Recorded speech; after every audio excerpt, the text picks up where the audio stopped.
Good morning, students. Now, in last lecture, we have seen exercise number 15. Now, today we'll discuss exercise number 15. So, you have to open in your textbook page number 84. आपको अपनी text में page number 84 open करना है and on this page exercise number 15 is given. So first of all we read the example. So here what is given? So with consideration of following trial balance and adjustment of Harsh and Esha prepare final accounts for the year ending on 31st March 2017 of their firm. So here also we have to prepare what? Final accounts. Now here debit balance and credit balance are given. So here in this example you have to understood which balance is debit and which account has credit balance. Okay, so here first of all capital and drawing is given. So in capital account capital has always credit balance. So these 35,000 and 15,000 it is what? Capital balance of partners, and this 5,000 and 2,500 that is what? Drawings balance of partners. Okay, so whenever two balances are given, so here you have to recognize which balance has credit balance and which account has debit balance. Okay, and इसके बाद आपको दिया है receivables and payables. See receivables and payables आपको दिया, आपको receivables and payables. तो receivables यानी क्या? डेटर्स, एंड पेबल्स यानी क्या? क्रेडिटर्स. तो आप लिखना तो लिख लो receivables and debtors and payables यानी क्रेडिटर्स. अब रिसीवेबल्स का यानी डेटर्स का बैलेंस के साथ है डेबिट.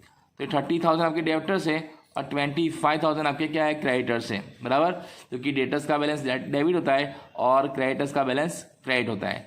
देन आफ्टर डेट आपको दिया है accounts of goods. Now accounts of goods यानी क्या? Purchase and sales account. Purchase and sales account.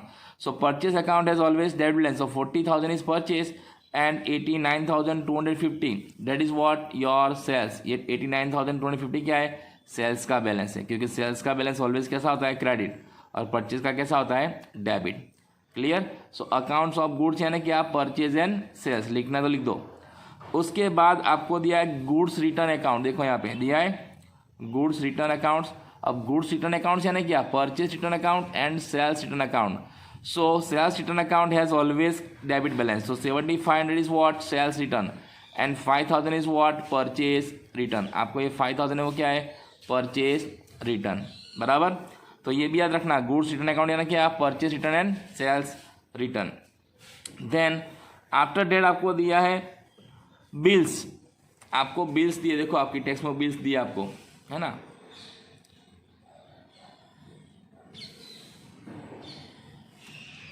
मिले बिल्स आपको यहाँ पे. इंश्योरेंस प्रीमियम के नीचे दिया है बिल्स. देखो इंश्योरेंस प्रीमियम के नीचे बिल्स की अमाउंट है, कितनी है? तो 4,000 एंड 2,500 दो बैलेंस आपको दिए है, 4,000 एंड 2,500. सो जो डेबिट बैलेंस है वो बिल्स रिसीवेबल है और जो क्रेडिट बैलेंस है ना वो क्या है? बिल्स पेएबल है. सो 4,000 आपका बिल्स रिसीवेबल है एंड 2,500 आपका बिल्स पेएबल है. बिल्स रिसीवेबल लिखेंगे हम असेट साइड और बिल्स पेएबल लिखेंगे हम लायबिलिटी साइड. ओके, और उसके बाद आपको दिए बैड डेब्ट्स एंड बैड डेब्ट reserve.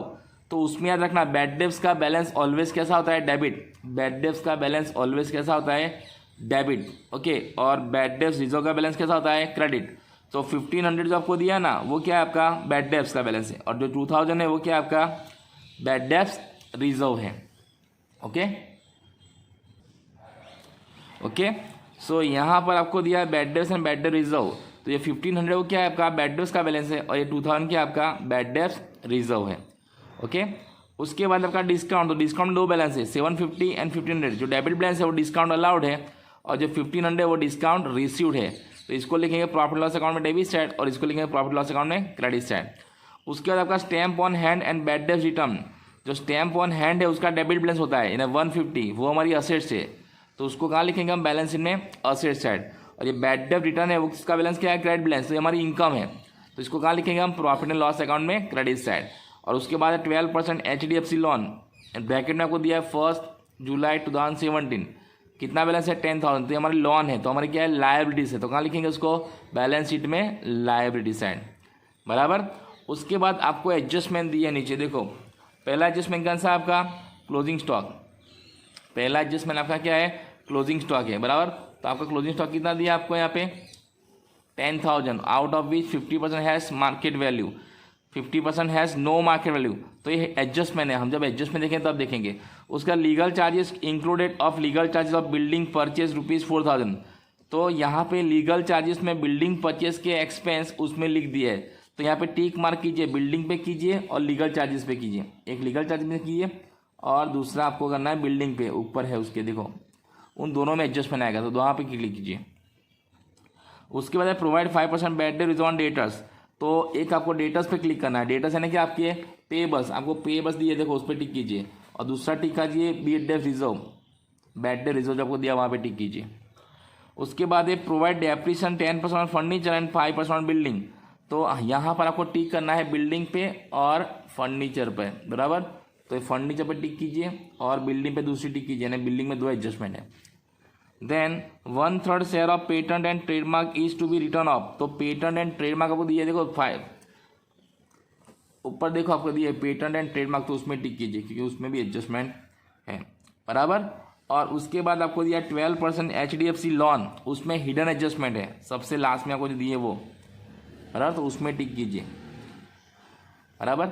Now this many adjustments are here, हमको इस एग्जाम्पल में इतने एडजस्टमेंट करने हैं, बराबर। तो सबसे पहले क्या करेंगे, हम अकाउंट ड्रॉ करेंगे। तो यहाँ पर सबसे पहले आपको कौन कौन से अकाउंट ड्रॉ करना है वो देखना है।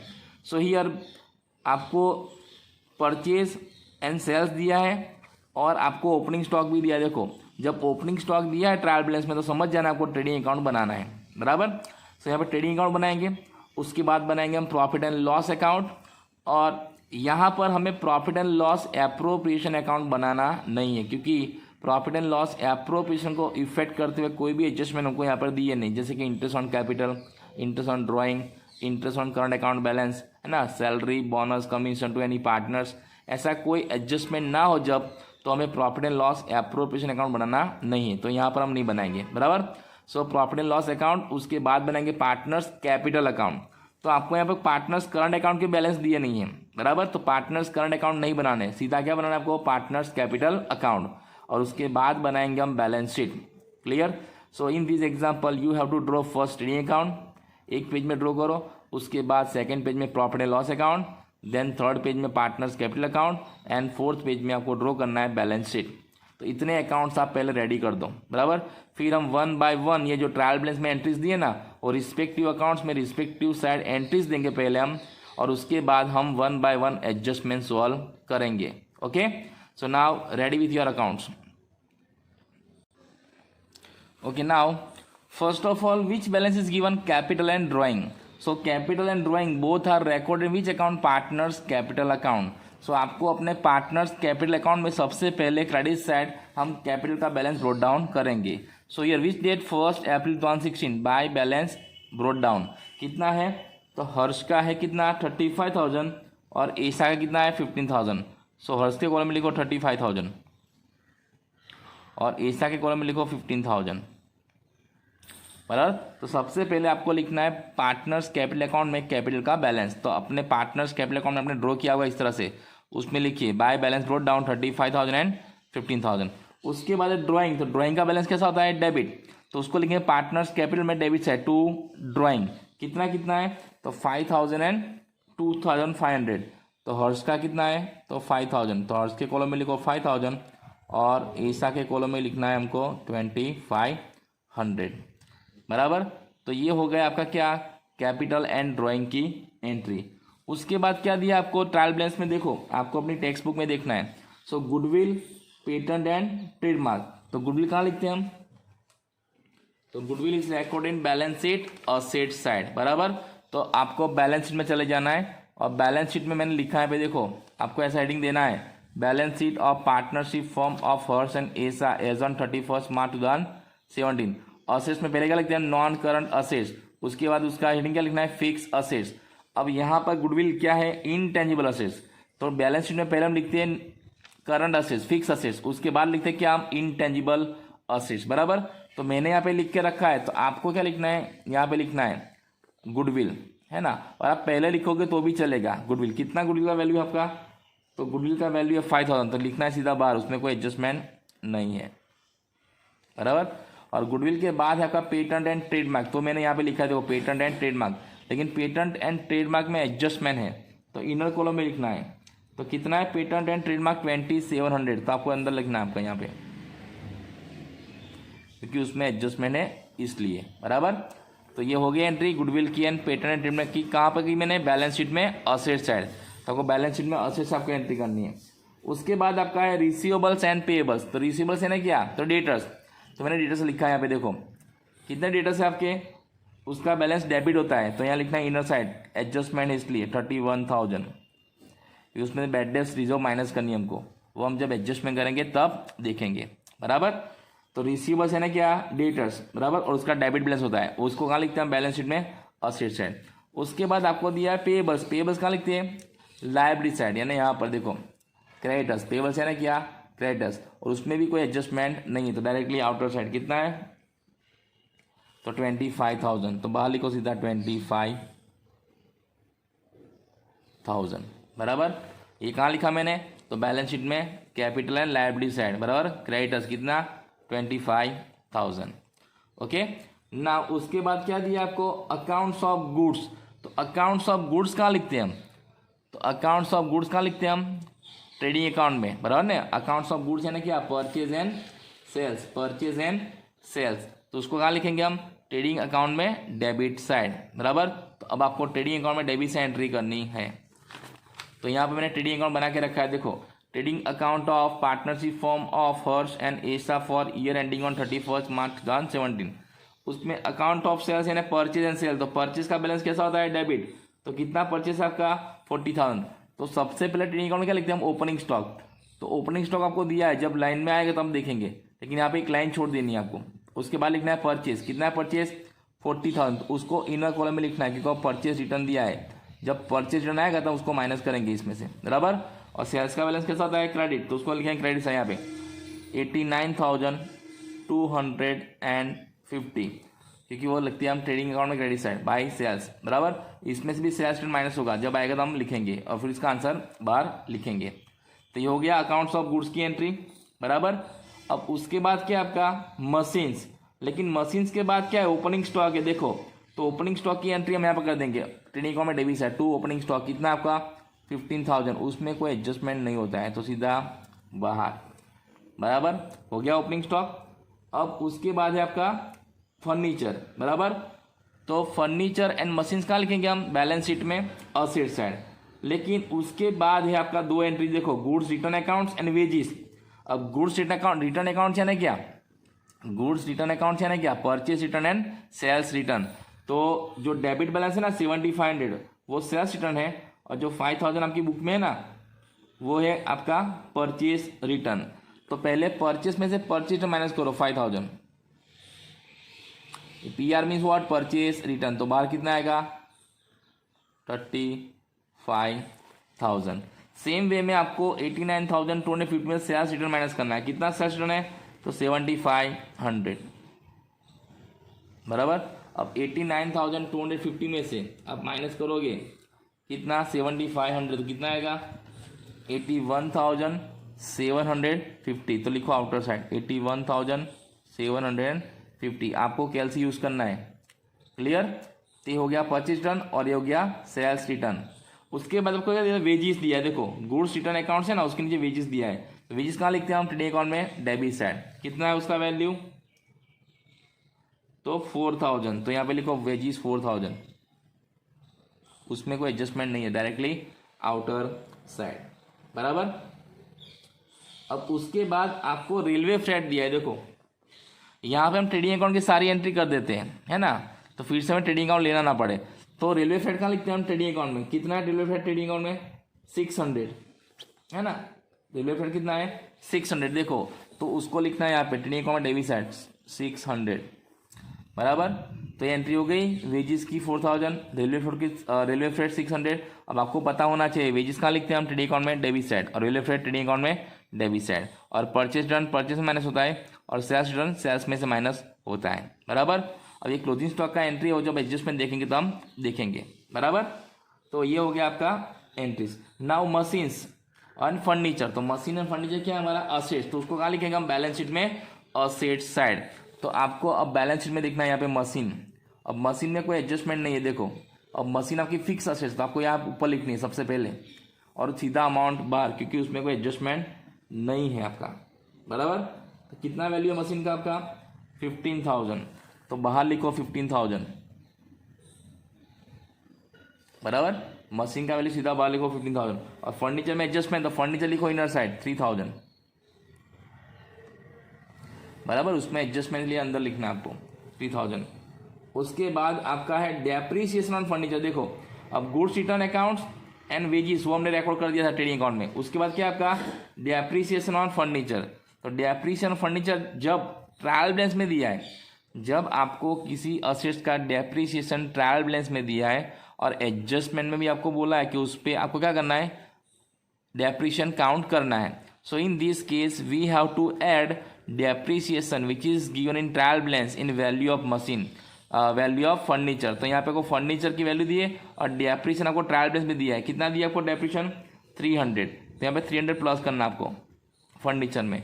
तो अब फर्नीचर की वैल्यू कितनी हो गई 3300। अब हमको 3300 पे डेप्रीशिएशन काउंट करना है, बराबर।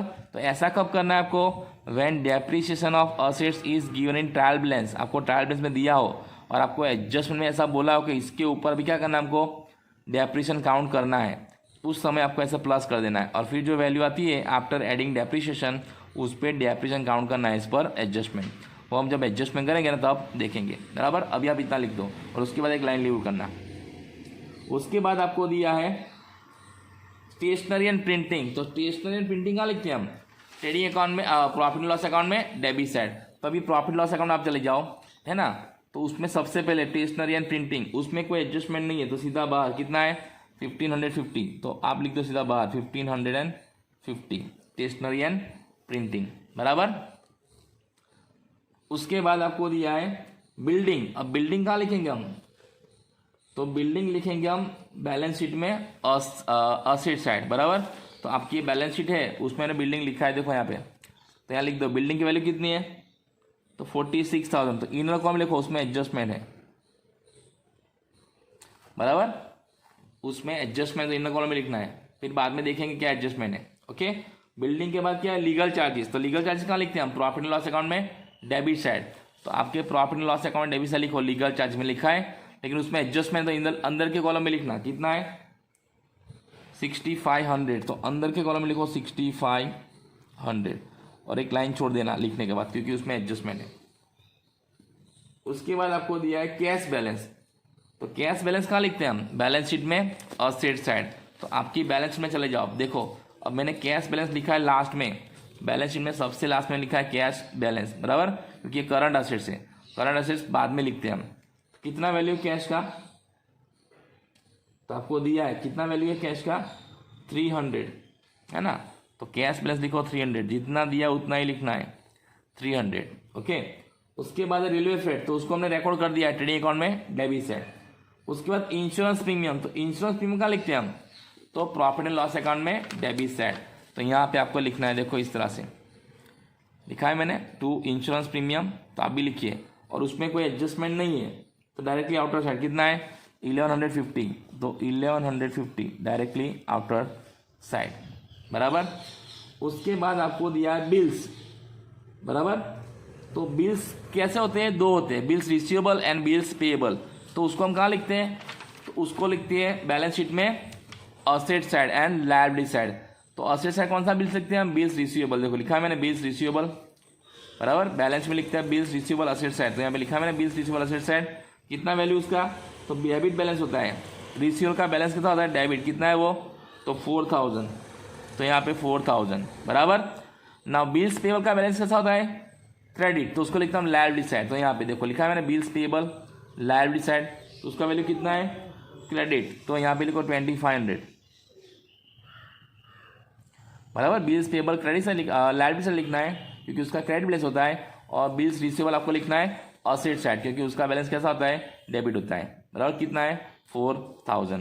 तो ये हो गई बिल्स की entry, bills receivable and bills payable.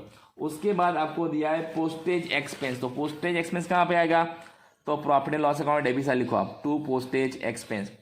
Profit and loss account debit side to postage expense कितने 2000। उसमें कोई एडजस्टमेंट नहीं, डायरेक्टली आउटर साइड,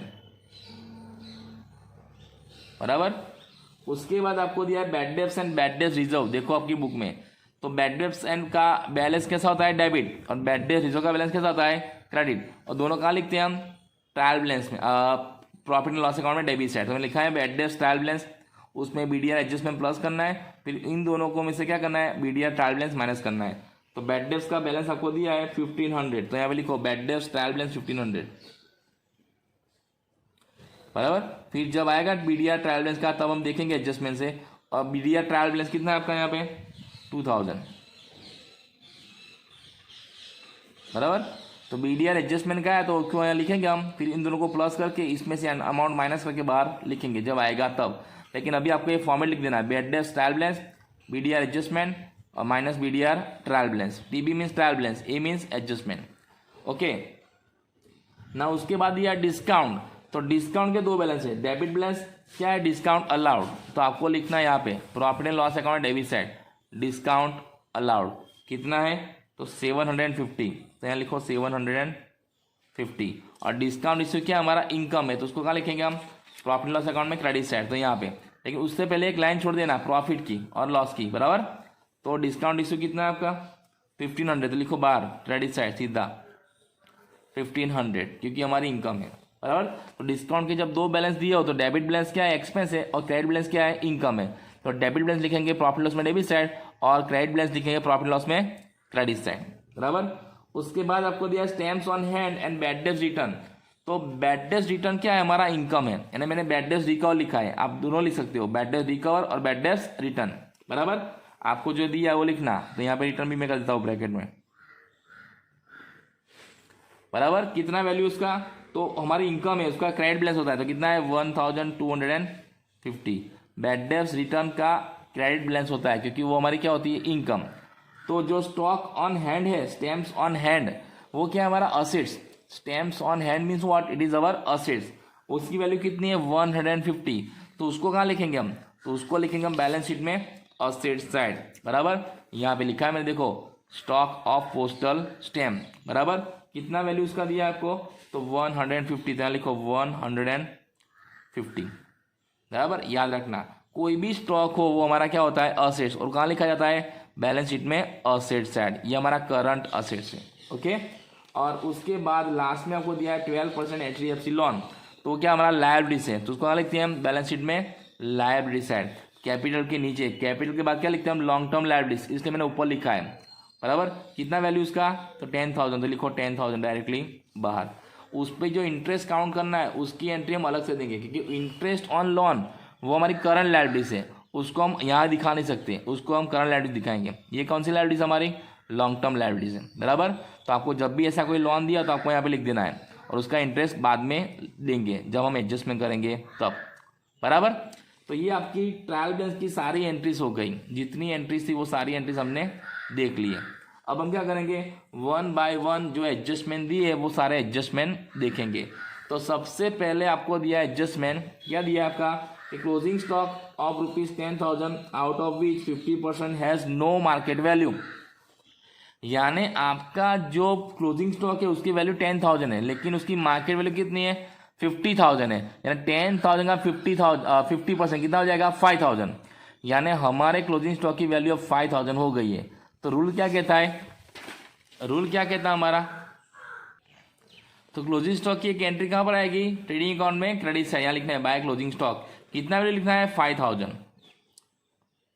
कितना लिखना है 5,000। क्यों 5,000, क्योंकि 10,000 की वैल्यू है क्लोजिंग स्टॉक की, लेकिन उसकी मार्केट वैल्यू कितनी है 50%। तो 10,000 के 50% करना है, कितना है 5,000।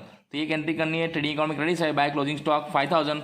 दूसरी एंट्री आपकी जाएगी प्रॉफिट बैलेंस शीट में असेट साइड, बैलेंस शीट में असेट साइड। यहाँ पे देखो लिखा मैंने क्लोजिंग स्टॉक, तो यहाँ पे लिखो सीधा बाहर कितना 5,000। अब 10,000 वैल्यू नहीं रही इसकी, क्योंकि एडजस्टमेंट में हमको बोला है। और क्लोजिंग स्टॉक में रूल क्या कहता है, विच एवर इज लेस, जो वैल्यू लेस होती है हमको वो लेनी होती है। तो यहाँ पे दो वैल्यू हो गई, एक 10,000 और दूसरी 5,000, तो कौन सी लेनी है हमको 5,000, क्योंकि 5,000 क्या है लेस, ओके। तो ये हो गया आपका एडजस्टमेंट नंबर 1। ना दूसरा क्या है, legal charges included of legal charges of building purchase ₹4,000। यानी जो आपका लीगल चार्जेस है ना 4,000, वो बिल्डिंग परचेज का है, वो बाय मिस्टेक हमने कहाँ पे लिख दिया है, लीगल चार्जेस में लिख दिया है। अब रूल्स क्या कहता है, whenever we purchase any assets and whatever expenses are incurred to purchase those assets it is included in value of assets. तो हमने यहाँ पे बिल्डिंग परचेज की थी और बिल्डिंग का जो लीगल एक्सपेंस था परचेज का, वो हमने क्या किया है, बाय मिस्टेक लीगल चार्जेस में लिख दिया है, बराबर, लीगल चार्जेस में लिख दिया है। तो इसको क्या करना है, अभी बिल्डिंग में प्लस करना है। देखो बिल्डिंग लिखा है 46,000, उसमें प्लस को लीगल चार्जेस बिल्डिंग के, क्योंकि जब हम कोई एसेट परचेज करते हैं ना तो उसका वैल्यू क्या करते हैं हम, उसकी एक्सपेंस उस असेट्स में प्लस करते हैं। तो अभी असेट्स का वैल्यू कितना होगा बिल्डिंग का 50,000, कितना 50,000। तो हमने एक इफेक्ट कहाँ पे दी, बिल्डिंग में प्लस की, क्योंकि बिल्डिंग के एक्सपेंस थे, है ना। दूसरा कहाँ देंगे, प्रॉफिट एंड लॉस अकाउंट में डेबिट साइड हम माइनस करेंगे लीगल चार्जेस में से, बराबर। तो प्रॉफिट एंड लॉस अकाउंट में डेबिट साइड में लिखा है लीगल चार्ज कितना 6500, लीगल चार्ज कितना लिखा है 6500। अब उसमें माने कि रिटर्न रॉन्ग रिकॉर्डिंग, बराबर जी, कितना है बिल्डिंग का 4000, wrongly recorded building legal charges कितना, तो कितना आएगा बाहर अभी 2500, बराबर। लीगल चार्जेस में बिल्डिंग परचेज की थी हमने, उसका लीगल चार्जेस हमने बिल्डिंग का यहाँ पे लिख दिया था, तो आपको यहाँ से माइनस कर देना है, क्योंकि ये लीगल चार्जेस में आएगा नहीं, ये बिल्डिंग एक्सपेंस में आएगा, बराबर। तो आपने यहाँ लीगल चार्जेस में से माइनस किया और दूसरा ऐड कहाँ पे किया, बिल्डिंग में, बैलेंस शीट में असेट साइड। तो हो गई इस एडजस्टमेंट की इफेक्ट दो, एक लीगल चार्जेस में माइनस करना है और दूसरा लिखना है आपको बैलेंस शीट में बिल्डिंग में प्लस करना है, बराबर। अब उसके बाद आपका नेक्स्ट एडजस्टमेंट है प्रोवाइड 5% बैड डेब्ट reserve on debtors, provide 5% bad डेब्ट रिजर्व ऑन डेटर्स। तो इसकी दो इफेक्ट क्या होती है, तो एक तो आपको डेटर्स में से माइनस करना है, बराबर। तो बैलेंस शीट में आपने डेटर्स लिखे, देखो यहाँ पे, बराबर, कितने डेट से 31,000। अब 31,000 के 5% करो, अगर हम 31,000 के 5% करेंगे तो कितना आएगा 1550, बराबर। आपको करना है 31,000 के 5% करो, कितना आएगा 1550। तो अब 31,000 में से आप ये माइनस करो 1550, तो बाहर कितना आएगा आपका, तो ये आएगा 29,450, कितना आएगा 29,450, बराबर। 31,000 माइनस 1550, ये बैड डेब्ट रिजर्व एडजस्टमेंट का। यहाँ पे कोई बैड डेब्ट दिया नहीं है एडजस्टमेंट में, यहाँ पर आपको बैड डेब्ट एडजस्टमेंट का दिया नहीं है, इसलिए मैं डायरेक्टली क्या माइनस कर दिया, BDR, बराबर। नहीं दिया होता है तब। उसकी दूसरी इफेक्ट करनी है आपको प्रॉफिट एंड लॉस अकाउंट में डेबिट साइड, बराबर। तो यहाँ पे देखो हमने लिखा है profit loss account debit side के टू बैड डेब्ट trial balance 1500 plus BDR adjustment, कितना है एडजस्टमेंट में BDR, तो के 1550। तो टोटल कितना होगा इन दोनों का, तो होगा 3050, बराबर। अब ये 1500 एंड 1550 टोटल कितना हुआ 3050, उसमें से माइनस करो 2000, तो बाहर कितना आएगा 1050, बराबर। तो आपको पहले क्या लिखना है, बैड डेब्ट ट्रायल बैलेंस, उसमें प्लस करना है BDR एडजस्टमेंट, उन दोनों का टोटल करना है, उसमें से BDR ट्रायल बैलेंस माइनस करना है और आंसर जो है वो बाहर लिखना है। यहाँ पर बैड डेब्ट एडजस्टमेंट दिया नहीं है हमको, इसलिए हमने यहाँ पे प्लस किया नहीं है, बराबर। अगर बैड डेब्ट एडजस्टमेंट का दिया होता तो यहाँ पे हम बैड डेब्ट एडजस्टमेंट भी प्लस करते हैं, लेकिन हमको यहाँ पर दिया नहीं है, इसलिए मैंने किया नहीं है। ओके ना, उसके बाद आपका नेक्स्ट एडजस्टमेंट आता है provide depreciation 10% on furniture and 5% on building. अब हमको डेप्रिसिएशन प्रोवाइड करना है, तो आपको बैलेंस शीट में असेट्स चले जाओ। तो सबसे पहले आपने फर्नीचर लिखा है यहाँ पे 3300, तो फर्नीचर पे कितना डेप्रिसिएशन लेना है आपको 10%, बराबर, और बिल्डिंग पे 5%। तो 3300 के 10% कितना हो गए 330, बराबर ना। 3300 के 10% करो, कितना आएगा 330। अब 3300 में से आपको ये माइनस करना है 330, तो बाहर कितना आएगा 2970, बराबर। अब आपको इसके ऊपर डेप्रिसिएशन काउंट करना है 10%, बराबर, जो हमको बोला है एडजस्टमेंट में 10%, बराबर। 3000 पे नहीं, अगर आपने डेप्रिसिएशन की वैल्यू ऐड नहीं की होगी और 3000 पे डेप्रिसिएशन काउंट किया होगा तो गलत है। तो आपको जब भी किसी असेट्स का डेप्रिसिएशन ट्रायल बैलेंस में दिया हो और उसके ऊपर आपको एडजस्टमेंट में बोला और डेप्रिसिएशन काउंट करना है, तो पहले जो ट्रायल बैलेंस में डेप्रिसिएशन दिया है ना, वो वैल्यू ऑफ असेट्स में प्लस करना है और उसके बाद जो अमाउंट आता है उसके ऊपर डेप्रिसिएशन काउंट करना है। क्लियर। अब बिल्डिंग पे कितना लेना है 5%, तो बिल्डिंग की वैल्यू कितनी है 50,000, तो 50,000 का 5% करो, कितना आएगा 2500, बराबर। कितना परसेंट है 5%। तो 50,000 के 5% कितना होगा 2500। अब 50,000 में से आप 2500 माइनस करो तो कितना आएगा बाहर, तो 47,500, बराबर। तो यहाँ पर बिल्डिंग में भी अगर आपने 46,000 के ऊपर डेप्रिसिएशन काउंट किया होगा तो वो भी गलत है, क्योंकि बिल्डिंग के अंदर लीगल एक्सपेंस जो बिल्डिंग के परचेज किए थे वो प्लस करने पड़ेंगे और उसके बाद जो वैल्यू आएगी उसके ऊपर डेप्रिसिएशन काउंट करना है, बराबर। तो हमने यहाँ पे एक इफेक्ट दी डेप्रिसिएशन की कि रिस्पेक्टिव असेट से माइनस किया। अब इसकी दूसरी इफेक्ट कहाँ पे आएगी, तो प्रॉफिट एंड लॉस अकाउंट में credit debit side, profit and loss account में डेबिट साइड मैंने लिखा है भाई, देखो टू डेप्रिसिएशन बिल्डिंग में कितना आया था, तो 2500 और फर्निचर में कितना आया 330, तो दोनों का टोटल कितना आएगा बार 2830, बराबर। तो टू डेप्रिसिएशन आप ऐसे भी लिख सकते हो और ऐसे भी एंट्री दे सकते हो, to depreciation of building 2500, to depreciation of furniture 330, दोनों की एंट्री अलग दोगे तो भी चलेगा, लेकिन आपको हो सके तब ऐसे देना है, टू डेप्रिसिएशन फिर बिल्डिंग फिर फर्नीचर फिर दोनों का टोटल बाहर, बराबर। तो ये हो गए डेप्रिसिएशन के दो इफेक्ट, एक प्रॉफिट एंड लॉस अकाउंट में डेबिट साइड और दूसरा बैलेंस शीट में असेट साइड में क्या किया, रिस्पेक्टिव असेट से माइनस किया। अब उसके बाद है लास्ट एडजस्टमेंट आपका 1/3 share of patent and trademark is return of. आपकी जो पेटेंट एंड ट्रेडमार्क है जो आपने बैलेंस में लिखा है, देखो लिखा है यहाँ पे पेटेंट एंड ट्रेडमार्क 27, उसका 1/3 पार्ट रिटर्न ऑफ करना है। तो इसको 3 से डिवाइड करो, 2700 को 3 से डिवाइड करो तो कितना आएगा 900, यानी आपकी जो वैल्यू थी पेटेंट एंड ट्रेडमार्क की 2700, उसमें से 900 वैल्यू आपको क्या करना है रिटर्न ऑफ करनी है। तो कितनी वैल्यू रहेगी आपकी पेटेंट एंड ट्रेडमार्क की नाउ 1800, बराबर। तो आपको जब भी ऐसा बोला 1/3 तो जो भी अमाउंट दी उसको डिवाइड बाय 3 कर देना है और जो भी आंसर आए वो आपको उस वैल्यू से माइनस करना है और उसके बाद बाहर वैल्यू लिखनी है। यानी हमारे पेटेंट एंड ट्रेडमार्क की वैल्यू कितनी हो गई, अब 1800 हो गई है। अब इसकी दूसरी इफेक्ट कहाँ पे आएगी, तो प्रॉफिट एंड लॉस अकाउंट में डेबिट साइड, कहाँ पे आएगी profit and loss account debit side, to written off patent and trademark, कितना तो 900, क्योंकि हमारा क्या है वन काइंड ऑफ लॉस और एक्सपेंस, बराबर। और पेटेंट एंड ट्रेडमार्क क्या है इनटेंजिबल असेट्स, तो उस पर डेप्रिसिएशन नहीं होता है, उसको रिटर्न ऑफ करते हैं, बराबर। तो एक एंट्री करनी है आपको profit and loss account debit side और दूसरी एंट्री करनी है पेटेंट एंड ट्रेडमार्क से माइनस करना है ना। ये 900 कैसा आया, तो 2700 को हम क्या करना है डिवाइड बाय 3, ओके। तो ये आपके सारे एडजस्टमेंट हो गए जो हमको दिए थे वो। नाउ हिडन एडजस्टमेंट जो HDFC बैंक का लोन का है वो, तो यहाँ पर आपको HDFC बैंक का लोन दिया है, कब दिया है हमने लोन, तो 1 जुलाई। तो हमको HDFC बैंक को 1 जुलाई से लेके 31 मार्च तक क्या करना है इंटरेस्ट देना है, बराबर। हमको क्या करना है HDFC बैंक को क्या करना है, कौन सी डेट पे लोन लिया हमने, तो 1 जुलाई 2016, तो वहां से लेके 31 मार्च 2017 इतने मंथ का इंटरेस्ट देना है। तो कितने मंथ हुए ये, अगर आप काउंट करोगे जुलाई से लेके मार्च तो कितने मंथ हो गए, टोटल हो गए 9 मंथ। कितने मंथ हो गए 9 मंथ, यानी हमको 9 मंथ का इंटरेस्ट देना है। तो कैसे काउंट करेंगे, लोन की अमाउंट कितनी है 10,000, रेट ऑफ इंटरेस्ट कितना है 12%, यानी 12/100 और 9/12, तो कितना आएगा आपका आंसर आएगा 900, यानी हमको 900 इंटरेस्ट देना है किसको, HDFC बैंक को। तो उसकी दो एंट्री क्या होगी, तो इंटरेस्ट ऑन लोन हमारा क्या होता है एक्सपेंस, तो उसको कहाँ लिखेंगे हम, एक तो प्रॉफिट एंड लॉस अकाउंट में डेबिट साइड, बराबर। तो लिखा मैंने to interest on HDFC loan कितना आया 900, बराबर। इंटरेस्ट ऑन लोन कितना आया 900, बराबर। और इसकी दूसरी इफेक्ट कहाँ पे देंगे हम, तो बैलेंस शीट में लायबिलिटी साइड, क्योंकि हमको इंटरेस्ट देना है अभी बाकी outstanding, O/S means what outstanding interest on loan कितना 900।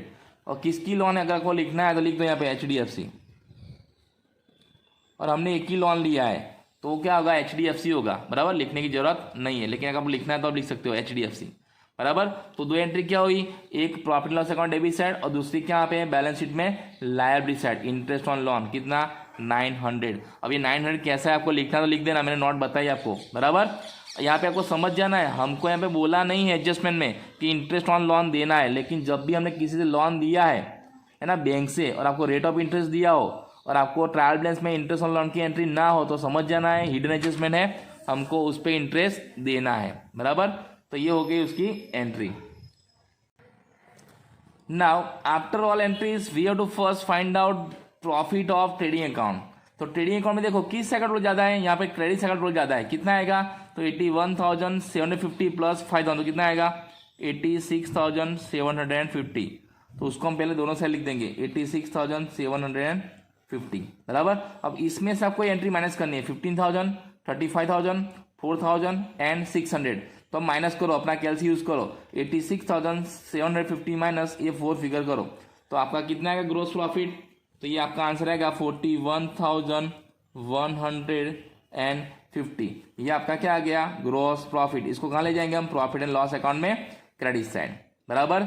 समझ में आ गया कैसे फाइंड किया हमने प्रॉफिट। अब हम देखेंगे प्रॉफिट एंड लॉस अकाउंट बराबर से।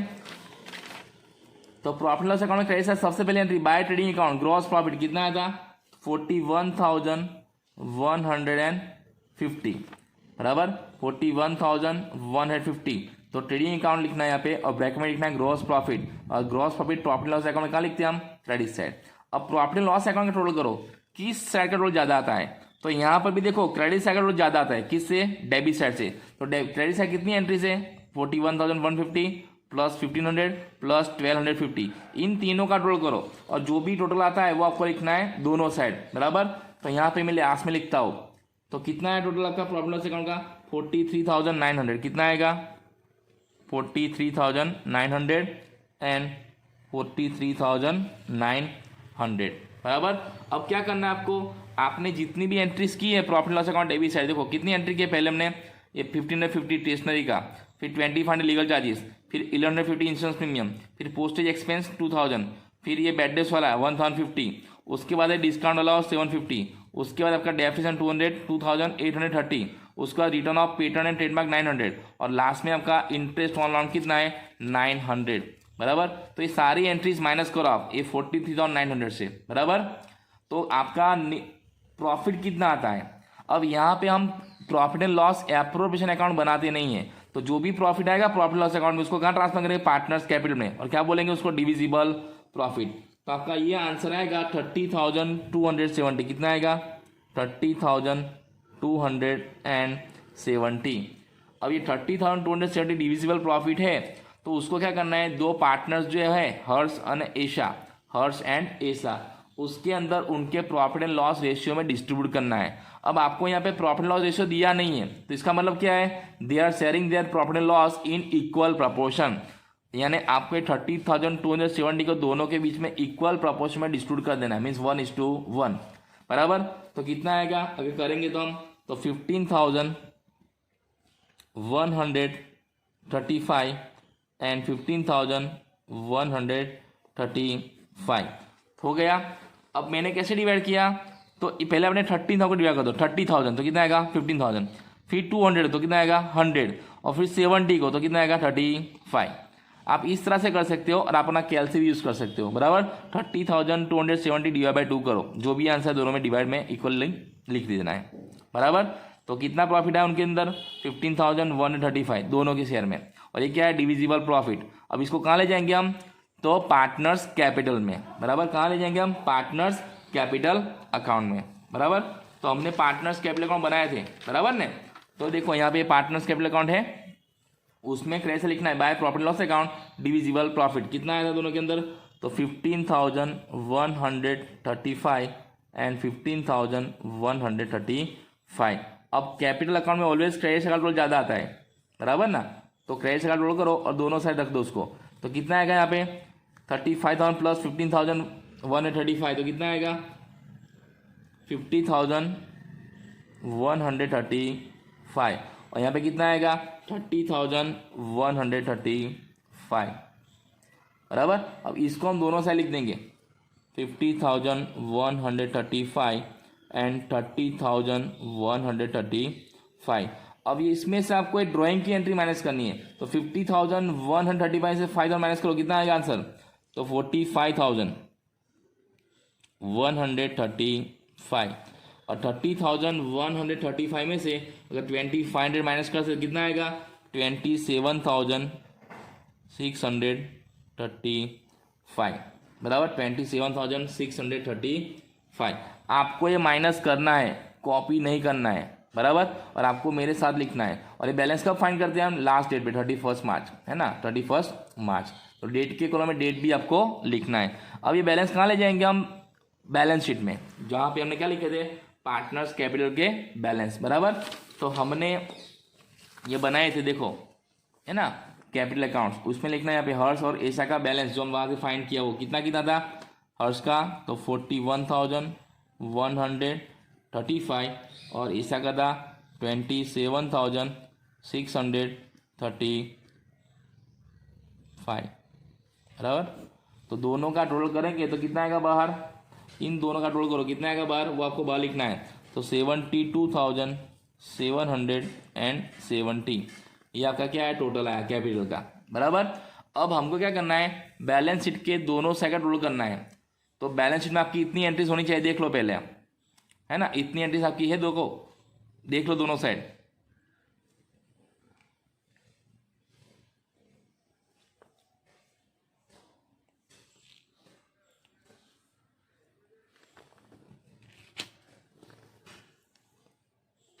बराबर, तो एट लास्ट हम दोनों साइड उसका टोटल करेंगे तो आपका इक्वल आना चाहिए।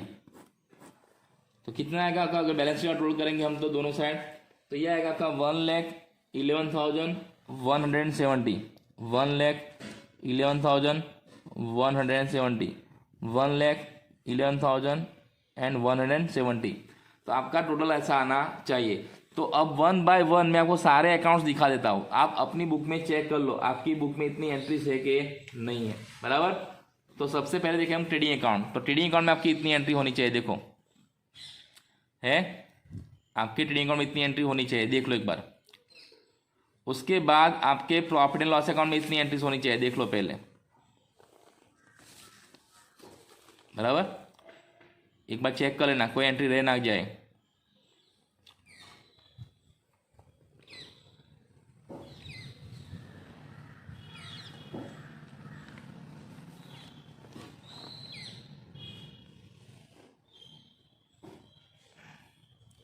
बराबर, उसके बाद आपके पार्टनर्स कैपिटल अकाउंट में आपकी एंट्री देखना है आपको, तो इसमें इतनी एंट्री होनी चाहिए, देखो पार्टनर्स कैपिटल अकाउंट में। और उसके बाद लास्ट में आपका आएगा बैलेंस शीट, तो बैलेंस शीट में आपकी इतनी एंट्रीज होनी चाहिए।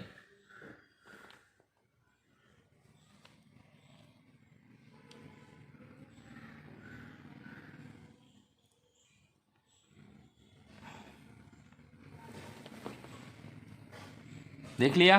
तो अभी आपको मेरी तरह आपकी बुक्स में अकाउंट्स प्रिपेयर करने हैं। अब आपको आइडिया आ गया होगा कि कैसे हम सम करते हैं। तो सबसे पहले क्या करना है, आपको ट्रायल बैलेंस में जो भी बैलेंसेस दिए आपको रिस्पेक्टिव अकाउंट में रिस्पेक्टिव साइड लिख देना है, जैसे मैं लिखता हूँ, बराबर, 1 बाय 1।